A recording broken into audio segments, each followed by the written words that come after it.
Let me tell you something about coming into my courtroom. I've been doing this for decades.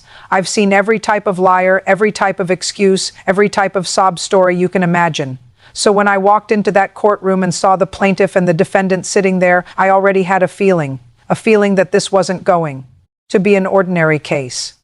The plaintiff was a woman named Mrs. Carolyn Davis, 62 years old. She'd been a housekeeper for 20 years. Her hands had the look of someone who scrubbed floors, washed laundry, and cleaned up after people who never once said, "Thank you." She was sitting there in a simple blue dress, nothing fancy. Her eyes were red. She'd been crying before she even walked in. And then I looked at the defendant. Mr. Jonathan Sterling, millionaire, real estate developer, owns half a dozen properties in 3 states. He was wearing a suit that probably cost more than Mrs. Davis makes in a year, Italian leather shoes, watch that could pay someone's rent for 6 months, and he had this look on his face, this smirk, like he'd already won, like he was just going through the motions before the judge gave him what he wanted. "I hate that look, Mr. Sterling," I said. "You're suing Mrs. Davis for theft, is that correct?" He leaned forward. "Your Honor, she stole from me. Family heirlooms, jewelry worth over $200,000, my mother's diamond necklace, my grandmother's sapphire ring, things that cannot be replaced." I looked at Mrs. Davis. Her chin was trembling. "Is that true?" I asked her. She shook her head. "No, Your Honor. I would never." Don't interrupt her, I told her. "I asked you a question. Now answer it." "I never stole anything," she whispered. "I worked for Mr. Sterling for 8 years. 8 years. I cleaned his house. I took care of his dog when he was traveling. I never took so much as a paperclip." 8 years. That's a long time to work for someone. Long enough to know their habits, their secrets, their lies. Mr. Sterling's lawyer stood up, a young man in a cheap tie, probably fresh out of law school. "Your Honor, my client has security footage. We have witnesses. We have." "Sit down," I said. "I didn't ask you. I asked him." I turned back to Mr. Sterling. "You fired her? When?" 3 weeks ago," he said. "I noticed the jewelry was missing. I checked the safe. It was empty, and she was the only one with access." "The only one?" "She had a key to the house, to the master bedroom, to the closet where the safe is located. Did anyone else have a key?" He hesitated, just for a second, but I saw it. I've been doing this long enough to know when someone is choosing their words carefully. "My ex-wife had a key," he said, "but she lives in another state. She hasn't been to the house in months." "Your ex-wife?" "We're divorced. It was amicable. She has no reason to steal from me." "I see, of course, because ex-wives never have any reason to take things from men who wronged them. That's a new one." Mrs. Davis spoke up. "Your Honor, I loved that family. I loved that dog. I would never stop," I told her. "I'll ask you when I want to hear from you." I leaned back in my chair, looked at Mr. Sterling again. Something wasn't right. Something about the way he was sitting. Too confident, too comfortable. A man who's truly lost $200,000 worth of jewelry doesn't sit like that. He sits like his insides are on fire. He sits like he wants to crawl out of his own skin. Mr. Sterling was sitting like he was at a country club. "Mr. Sterling," I said, "you filed a police report?" "Of course. And the police?" "What did they find?" His smirk faltered, just a little. "They didn't find anything. They searched Mrs. Davis's apartment. They found nothing. So no evidence. The jewelry is gone. She had access. She had motive. She was angry because I refused to give her a raise." Mrs. Davis's face went pale. "That's not true. I never asked for a raise. I never." "You're interrupting again," I said. "Stop." But I was watching Mr. Sterling, watching his eyes, watching his hands. He had a habit. Every time he said something that wasn't quite true, he touched his tie, adjusted it, like he was trying to keep it straight. He touched his tie 3 times in the first 30 seconds. "That's interesting," I said. "You say she stole from you, but the police found nothing. No witnesses, no evidence, just your word against hers." "My word is enough," he said. "I'm the victim here." I looked at him, really looked at him. "You know what I think, Mr. Sterling?" He swallowed. "What?" "I think you're lying." The courtroom went silent. Even his lawyer stopped breathing. "I've been doing this job for over 20 years. I've heard every lie in the book. And you, Mr. Sterling, you have liar written all over your face. But here's the thing. I didn't know what was coming next. Even I didn't see it, because what happened after that? It wasn't about the jewelry at all. It was about something else, something much, much worse. I leaned forward. And then the video played, and everything changed. So let me back up for a moment, because I need you to understand what we were dealing with here. Jonathan Sterling wasn't just any millionaire. He was the kind of rich that made other rich people look poor. We're talking about a man who owned a house with 14 bathrooms. 14, I don't even know 14 people. He had a dog, a golden retriever named Duke. Big, friendly, dumb as a box of rocks. Mrs. Davis had been taking care of that dog for 8 years, walking him, feeding him, cleaning up after him. She loved that dog like he was her own, and Mr. Sterling knew that. Here's the part that got me. When I started asking questions, the story began to fall apart, like a cheap suit, like his cheap suit, actually. Mrs. Davis, I said, when did you last see the jewelry? 3 months ago, Your Honor. Mr. Sterling asked me to clean the safe. He said it was dusty. He gave me the combination and told me to wipe everything down. He gave you the combination? Yes, ma'am. I remember because I was nervous. I'd never touched anything so expensive in my life. And you cleaned the safe? Yes, I took everything out, dusted it, put it all back exactly where I found it. Mr. Sterling's hand went to his tie again. Mr. Sterling, I said, is that true? Did you give her the combination to your safe? He paused, long enough to be suspicious. I don't remember. You don't remember? It was 3 months ago. I have a lot of employees. I don't remember every conversation. I stared at him. You don't remember giving your housekeeper of 8 years the combination to a safe containing $200,000 worth of jewelry? I said I don't remember. Let me tell you something, Mr. Sterling. When you're telling the truth, you remember. When you're lying, suddenly everything gets foggy. Funny how that works. His lawyer stood up. Objection, Your Honor. My client is not on trial. This isn't a trial, I said. This is my courtroom, and in my courtroom I ask whatever I want. Sit down. He sat down. Mrs. Davis was crying now, quiet tears, the kind that come from a place deep inside where hope goes to die. Your Honor, I worked for him for 8 years. I cleaned his house. I cooked his meals. I took care of his dog when he went on vacation, and he never once said thank you, not once. But I didn't need a thank you. I just needed my job. You were paid, Mr. Sterling said. You weren't working for free. I was paid minimum wage, she said. For 8 years, I never asked for more. Not once. Minimum wage. For 8 years, while he wore a watch that cost more than her annual salary.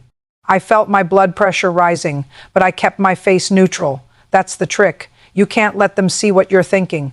Not until the right moment. Mr. Sterling, I said, you fired Mrs. Davis the same day you discovered the jewelry was missing? Yes. Did you confront her? I asked her where it was. She said she didn't know. I told her to leave. You didn't call the police? I wanted to give her a chance to return it. I'm not a cruel man. I almost laughed. Almost? You're not a cruel man, I repeated. You fired a woman who worked for you for 8 years. Minimum wage. No severance. No chance to defend herself. And you're telling me you're not cruel? She stole from me. Where's the evidence? He didn't answer. Where's the police report? Where's the investigation? Where's anything other than your word? His lawyer spoke up again. Your Honor, my client is the victim of a crime. He has the right to Your client has the right to sit there and be quiet while I figure out what really happened. I looked at Mrs. Davis. She was holding something in her hands, a photograph. What's that? I asked. She held it up. It was a picture of her with Duke, the golden retriever. She was hugging him. Both of them were smiling. Well, she was smiling. The dog had that goofy dog look. I miss that dog, she whispered. That's all. I just miss that dog. And that's when I knew. This wasn't about jewelry. This was about something else. Something. Mr. Sterling wasn't telling me. But then the bailiff handed me a note. Just a small piece of paper. Someone in the back of the courtroom had passed it forward. I read it, and my heart stopped, because what was written on that note? It changed everything. Mr. Sterling, I said slowly, is there anything you want to tell me about your dog? His face went white. I asked you a question. Is there anything you want to tell me about Duke? He looked at his lawyer. His lawyer looked at the ceiling. No, Mr. Sterling said. Are you sure? I'm sure, I smiled, and it wasn't a nice smile. Then let me tell you what I just found out, and Mr. Sterling, you're going to want to sit down for this. The note said one thing, just one sentence, but that sentence was like a bomb going off in my courtroom. Check the dog's bed. I didn't know who wrote it. I still don't. Someone in the gallery. A friend of Mrs. Davis, maybe, or maybe just someone who knew the truth and couldn't sit there and watch an innocent woman get destroyed. But I wasn't going to ignore it. Bailiff, I said, call the Sterling residence. Tell whoever's there to go to Duke's bed and tell them to look inside. Mr. Sterling stood up. You can't do that. That's my private property. You don't have a warrant. Sit down, Mr. Sterling. You're violating my constitutional rights. I leaned forward. Let me explain something to you. This is a civil courtroom, not a criminal one. I'm not the police. I don't need a warrant. And right now, I'm trying to figure out if you're lying to me. So sit down, or I'll hold you in contempt. And I promise you, the fine for contempt is a lot more than whatever you're trying to hide. He sat down. But his hands were shaking now. That smirk was gone, completely gone. In its place was something else. Fear, real fear. 20 minutes later, the bailiff's phone rang. He answered it, listened. His eyes went wide. Your Honor, he said, they found something. The courtroom held its breath. Go on, I said. They found the jewelry, all of it. The diamond necklace, the sapphire ring, everything. It was inside the dog's bed, inside the lining. Mrs. Davis gasped. What? Mr. Sterling's lawyer stood up. Your Honor, this is preposterous. Someone planted that evidence. My client would never. I didn't ask for your opinion, I said. I asked for the facts, and the facts are that the jewelry was found in the defendant's house, in his dog's bed, where Mrs. Davis hasn't been for 3 weeks. I turned to Mr. Sterling, explained that. He was sweating now, beads of sweat on his forehead. His tie was crooked. He'd touched it. So many times it looked like a pretzel. I don't know how that happened. You don't know how $200,000 worth of jewelry ended up inside your dog's bed? Someone must have put it there. Someone? Who? I don't know. The housekeeper. She must have hidden it there before I fired her. She hid it in the dog's bed. And you didn't notice? For 3 weeks? The dog sleeps in a different room. I don't go in there. You don't go in the room where your dog sleeps? I have people for that. I looked at Mrs. Davis. Her face was a mess of tears and confusion. Your Honor, I loved that dog. I would never hide anything in his bed. That's disgusting. That's calm down, I said. I believe you. The room went quiet. I said, I believe you, Mrs. Davis. It doesn't make sense. None of it makes sense. Why would you steal the jewelry and then hide it in the one place it would eventually be found? The dog's bed? That's not a hiding place. That's a storage unit with fur. I looked at Mr. Sterling. But you know what does make sense? Someone trying to frame an innocent woman. Someone who wanted her gone. Someone who had access to the house. Someone who knew about the dog's bed. His eyes darted around the room, looking for an exit, looking for a lie. Mr. Sterling, I said, where were you 3 weeks ago? The day you fired Mrs. Davis? I was home. I told you. I discovered the jewelry was missing. You discovered it was missing, or you made it disappear. I would never stop saying I would never. You already have. You already did. The only question now is why. He didn't answer. Here's what I think, I said. I think you wanted Mrs. Davis gone. I think you didn't want to pay her severance. I think you didn't want to give her unemployment benefits. I think you wanted her out and you wanted a reason. So you created one. The courtroom was silent. Even the lawyers weren't breathing. But that's not the whole story, is it, Mr. Sterling? There's something else, something you're not telling me, and I'm going to find out what it is, because in my courtroom, the truth always comes out. Always. I looked at Mrs. Davis. Are you okay? She nodded, but she wasn't okay. None of this was okay. Good, I said, because we're not done, not even close. Here's what I've learned in 20 years on the bench. When someone lies, they don't just lie about one thing. They lie about everything. The lies build on each other like a house of cards, and all you have to do is find the right card, pull it out, and watch the whole thing come crashing down. Mr. Sterling's card was about to get pulled. Bring in the video, I said. Your Honor, his lawyer stammered. What video? The security footage, the one your client mentioned at the beginning of this hearing, the one that supposedly shows Mrs. Davis stealing the jewelry. The lawyer looked at Mr. Sterling. Mr. Sterling looked at the floor. Is there a problem? I asked. No problem, Mr. Sterling said. It's on my phone. I didn't think to bring it. You didn't think to bring the evidence that proves your case? I forgot. You forgot. You're suing someone for $200,000 and you forgot the evidence? I have a lot on my mind. I bet you do, I thought. I bet you have a lot on your mind, like how to keep lying without getting caught. Bailiff, I said, take Mr. Sterling's phone. Find the video. Mr. Sterling handed over his phone. His hands were shaking so badly he almost dropped it. The bailiff scrolled through the phone, scrolled some more, looked up at me. Your Honor, there's no video. What? There's no security footage. There's nothing, just photos, mostly of the dog. I turned to Mr. Sterling. You told me you had video evidence. I must have deleted it by accident. By accident. These things happen. Mr. Sterling, do you think I was born yesterday? He didn't answer. Let me tell you what I think. I think there never was any video. I think you made that up to make your story sound more convincing. And I think you're about to have a very bad day. Mrs. Davis spoke up. Her voice was small but steady. Your Honor, can I say something? Go ahead. He fired me because I asked for a raise. That's the truth. I finally asked for a raise, just $1 more an hour after 8 years. And he said no, he said I was lucky to have a job at all. And then he told me to leave. And then he called the next day and said I stole from him. But I didn't. I never did. I looked at Mr. Sterling. Is that true? I already told you. She never asked for a raise. You're calling her a liar? I'm saying she's mistaken. Mistaken, after 8 years. She's mistaken about asking for $1 more an hour. I stood up, not because I had to, because I wanted to, because sometimes you need to stand up to remind people who's in charge. Here's what's going to happen. I'm going to take a 15-minute recess, and when I come back, Mr. Sterling, you're going to tell me the truth, all of it, or I'm going to throw the book at you. And when I say throw the book, I mean it, not figuratively. I will literally throw this law book at your head if that's what it takes. I walked into my chambers, closed the door, and I thought about what I'd just heard.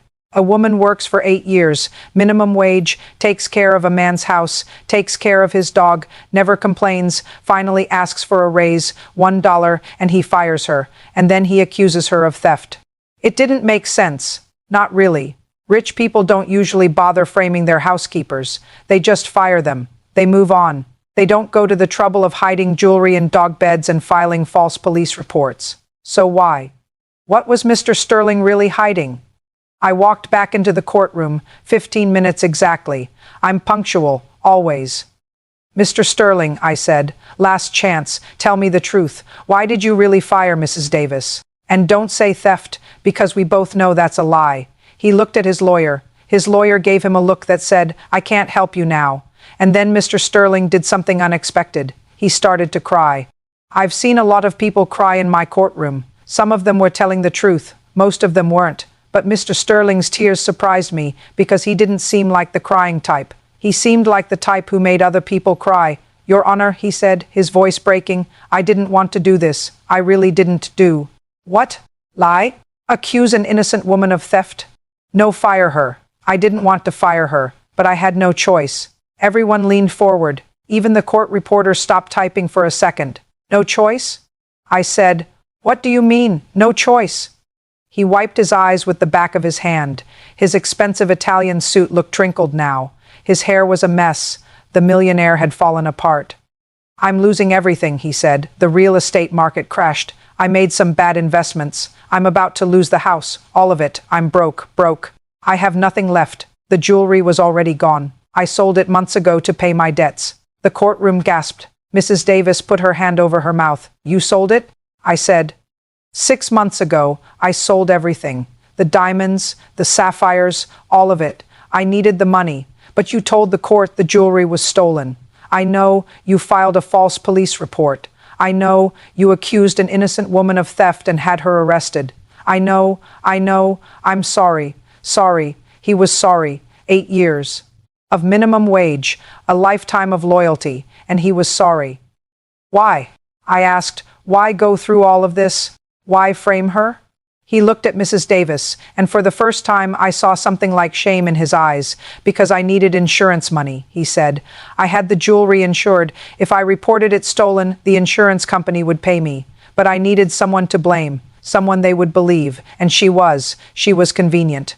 Convenient, that's what he said. She was convenient. I looked at Mrs. Davis. She wasn't crying anymore. She was just staring at him. like she was seeing him for the first time. 8 years, she whispered. I cleaned your house. I took care of your dog. I was there when your wife left you. I was there when your mother died. And I was convenient?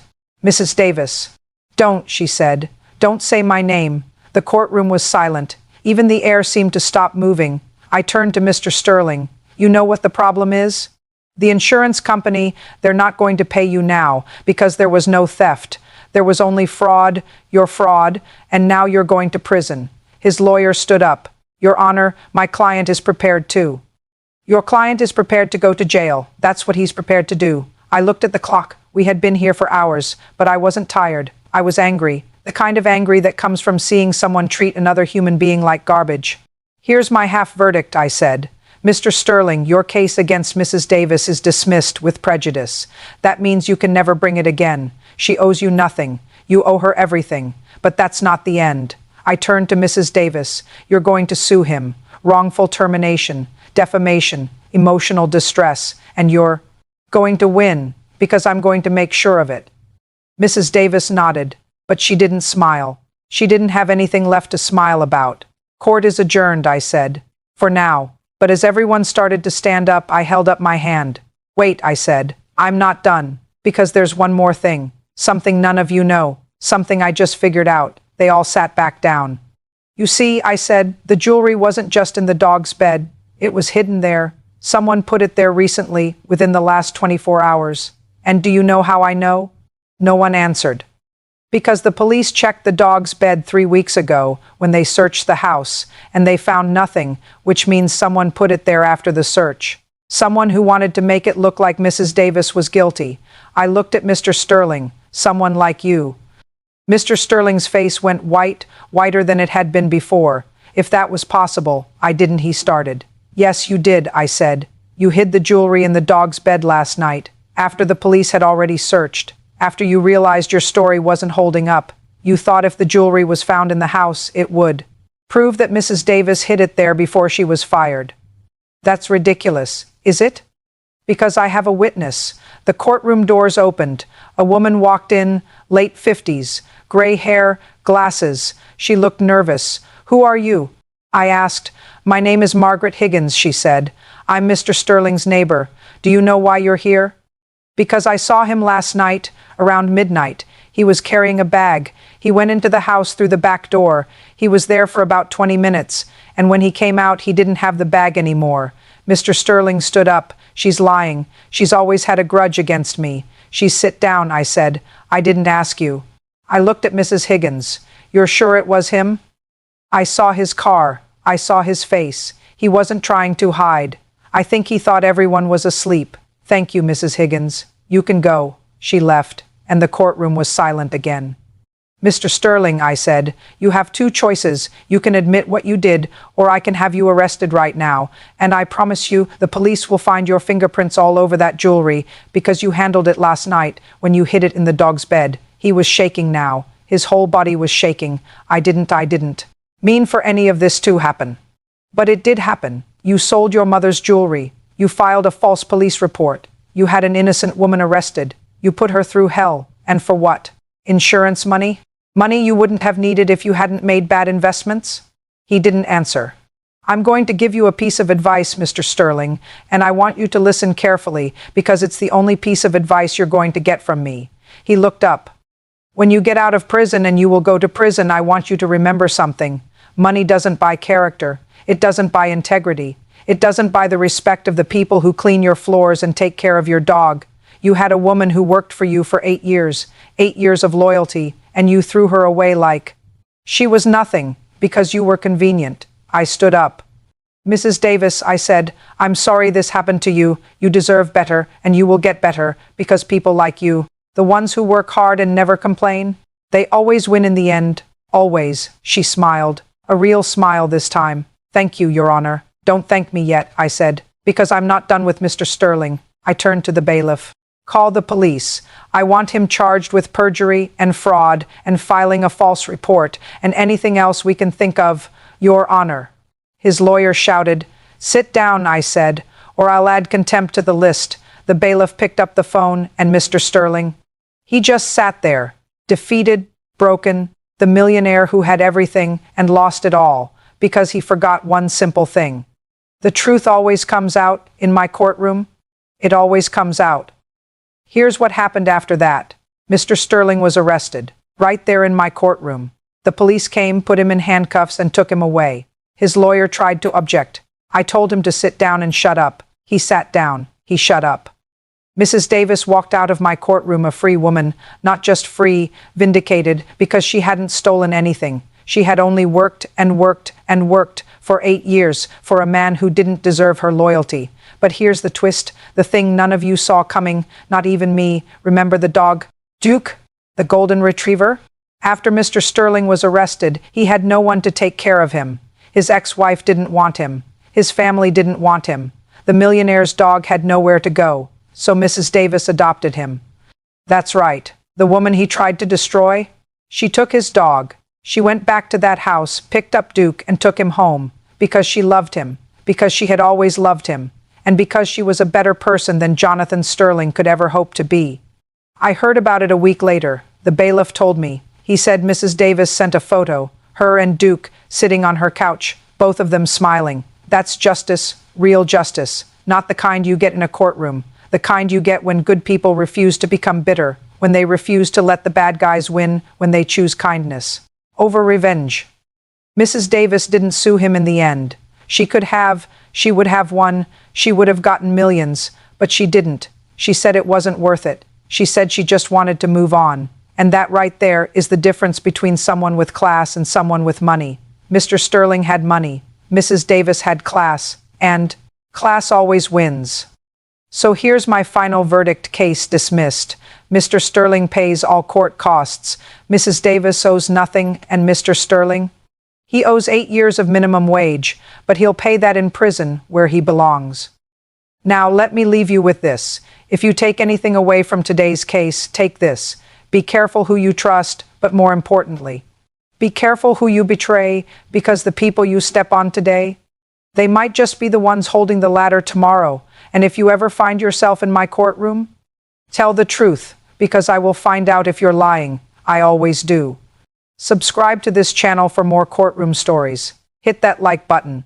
Leave a comment. Tell me what you thought of this case. And next time you see an ambulance, move. That's common sense. Court is adjourned.